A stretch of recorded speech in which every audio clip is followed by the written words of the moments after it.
For the Nottingham Forest travelling fans, it's the first time they've won away this season, and what a ground to do it at, in what a manner that they've managed that victory. It's the second season in a row they've gone to Anfield and they've kept Liverpool from scoring, and they've left with all 3 points. Huge result for them, but from a Liverpool perspective, massive as well. Yeah, of course. I think if you look at Nottingham Forest point of view, it's a terrific run at the moment, isn't it? Sean Dyche has come in now. I think that's 3 wins. 2 draws in his 6 games in charge, so what a turnaround. It's amazing a bit of structure and belief can have, but, you know, yeah, they're on a real roll at the moment. But, yeah, like you said, Liverpool, they're testing the character at the moment. This is a run of form that they've not been in for a long, long time. Very, very difficult, obviously, now to retain a title, you would think, with the amount of losses they've had already. And it's a tough time, like you said. A few seeds of doubt start to creep in, even with top players and top teams. Where they rank 6 defeats as reigning champions. The side that leads the way, unfortunately, Gary, you were part of that Chelsea team that lost 7 of their first 12 games as defending champions in 2015, 2016. Jose Mourinho lost his job in December of that year. You know exactly what this Liverpool team is feeling and going. Yeah, thanks for sorry, reminding me. Gary, sorry. Yeah, I was great. hoping you could kind of give us some insights and help us understand what it's like at Liverpool right now. You know, 14-15 season, when we obviously won it, the season after we finished 10th, it's a real head-scratching moment because the core of the squad, the bulk of the squad is the same.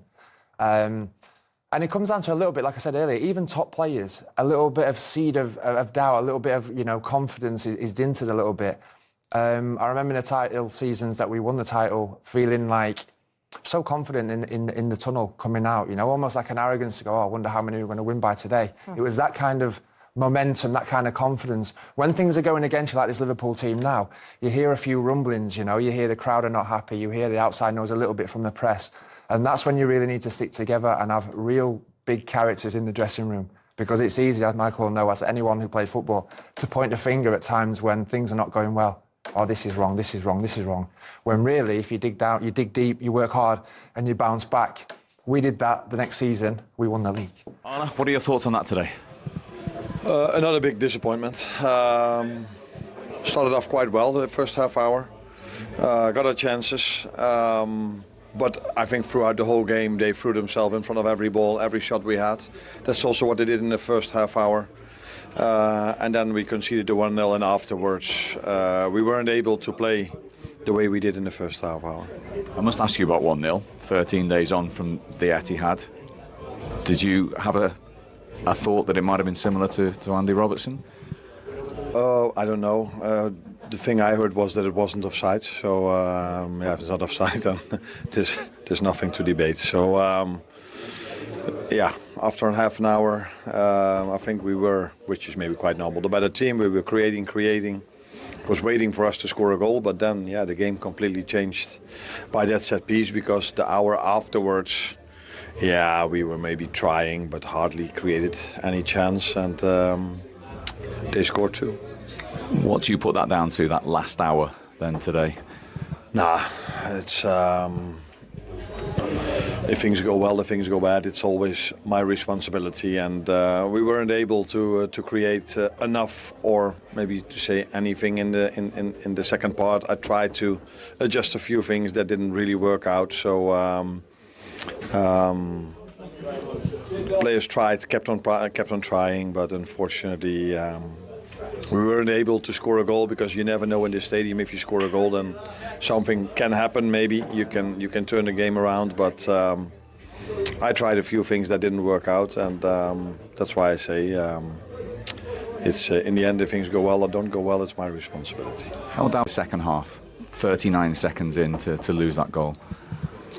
Yeah, of course, damaging, because it was already hard to be 1-0 down against a team that's throwing themselves in front of every ball, blocking every shot. So it wasn't that easy to create chances, especially after the 1-0. So then to go 2-0 down, another knock for us, another boost in confidence for them. That's of course far from helpful for us. Aside, I think it is. You know, it is one of them. It's kind of one of them ruts that's very hard to get out of. And the only thing you can do is stick together, have belief, work hard, and you do come out the other end. But obviously this Liverpool team are used to winning football matches. They're not used to going on runs like this. So it does need, you know, big characters in the dressing room. And I think another thing to understand is that everybody will have their own little theories on what's going wrong and everything. And people just want that one answer. But a lot of the time, you're doing exactly the same. The same players that are winning the league. It's the same training, the same manager, the same training ground. Everything's the same. So it's very hard sometimes to put your finger on it, and it can just be a little lack of confidence. And when things start going away from you, it's hard to recoup them and sort of turn the tap. Virgil, it's another tough day for Liverpool. Why isn't it working at this moment in time? We conceded too many easy goals. I think the first half an hour we were good, created good opportunities. They scored, obviously, on a set piece again. That you can ask yourself if it was in front of Alisson, but it counted, so you 1-0 down. I think overall, we were just not good. Good in terms of the battles, the challenges, the second ball fight, too rushed. So it's a very, very difficult situation at the moment, but it was a tough day.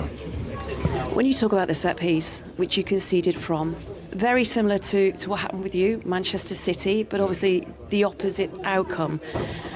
But overall, all the players were up to try and defend that goal, like all 11 players, and don't usually see that. Is there a sense of nervousness about the team?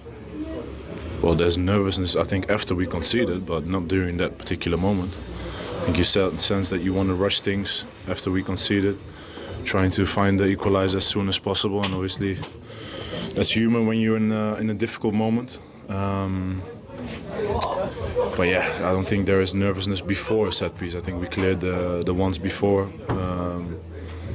In the end, obviously, like I said, we're just in a very, very difficult moment and we have to get out of it. But you don't get out of it by just speaking about it. And like I said many times, I'm obviously here speaking to you guys because I have to. I'd rather sort it out with my team on the pitch, and that will take a lot of hard work by the looks of it. But you do take on that responsibility, don't you? You do talk about it as the leader, as the captain. You take on so much responsibility for this team. How do you go about then finding this solution to this problem that you're in? Yeah, it's definitely a problem, and obviously, like you said, I take responsibility.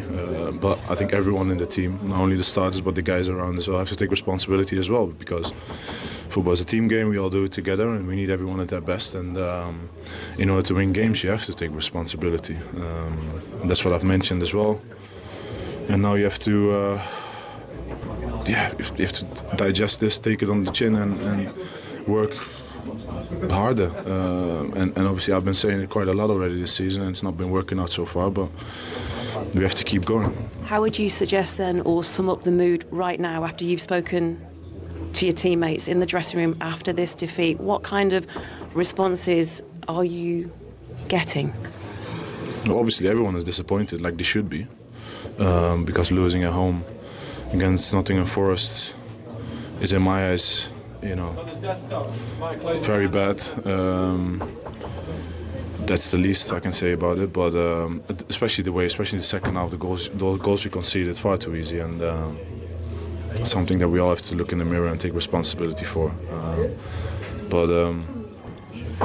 I've been in this club for such a long time now. We've been through ups and downs already, and we will bounce back. But these things don't happen overnight. You have to work and do it together.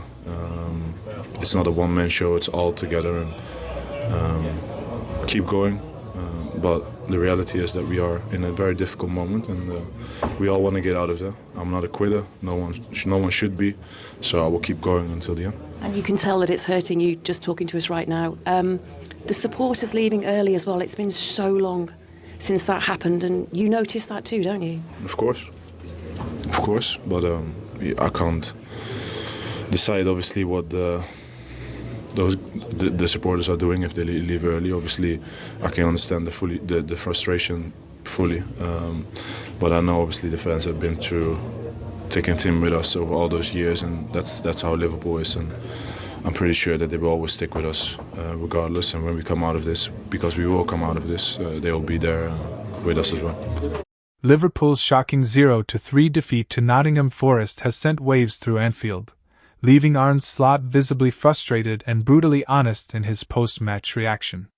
Slot didn't hide his disappointment, calling the performance embarrassing, as his side looked disorganized, slow, and completely off the pace. What was meant to be a routine fixture turned into a humiliating setback, raising serious questions about the team's mentality and preparation. Virgil van Dijk was equally furious, showing rare flashes of anger as he reflected on how easily Forest cut through Liverpool's defense. The captain stressed that such a collapse is unacceptable for a club with their ambitions, demanding more focus and intensity from every player. With emotions running high and criticism mounting, this defeat has become a wake-up call, one that could shape how Liverpool respond in the crucial weeks ahead.